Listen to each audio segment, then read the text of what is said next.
نسمع الفيديو ده وبعدين نعلق عليه. وانا عايز اقول لكم، آه، احنا عندنا يعني اشكاليه انا بقولها عليها دايما. هي اشكاليه التخلف او متاهه التخلف.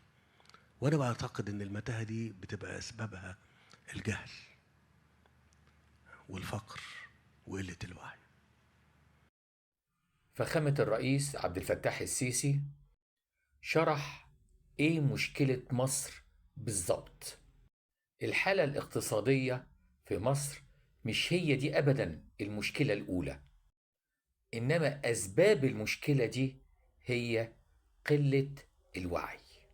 لما نيجي نشوف الاحداث اللي حدثت في مصر في الفترة اللي فاتت دي، هيثبت لنا فعلا ان قلة الوعي هي اللي تسببت في المشكلة الاقتصادية اللي احنا فيها. مجرد ما دول الخليج قررت انها تستبدل المساعدات بمشاريع استثمارية، لقينا هجوم حاد من الإعلام ومن بعض الناس على دول الخليج، كأنه فرض على دول الخليج إنها تقدم مساعدات لمصر للأبد. برضو كلام ما فيهوش تفكير ولا منطق ولا وعي. لما حصلت مشكلة غزة لقينا ناس كتير بتقول بلادنا عندها جيوش وعندها أسلحة. ده قمة الجبن وقمة عدم الرجولة وانت فين انت؟ فين بلدك وفين جيشك؟ وطبعا الكلام ده ما فيهوش أي ذرة عقل أو ذرة تفكير أو ذرة وعي.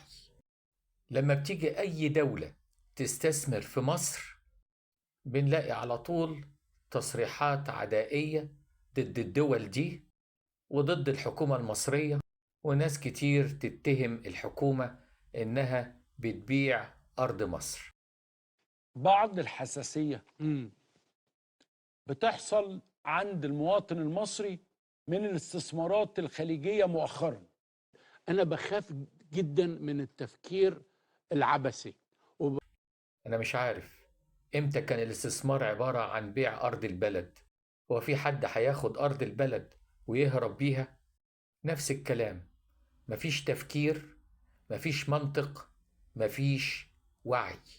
ملخص كلامي، اللاوعي هو السبب الرئيسي للمشكلة الاقتصادية التي تعيشها مصر الآن.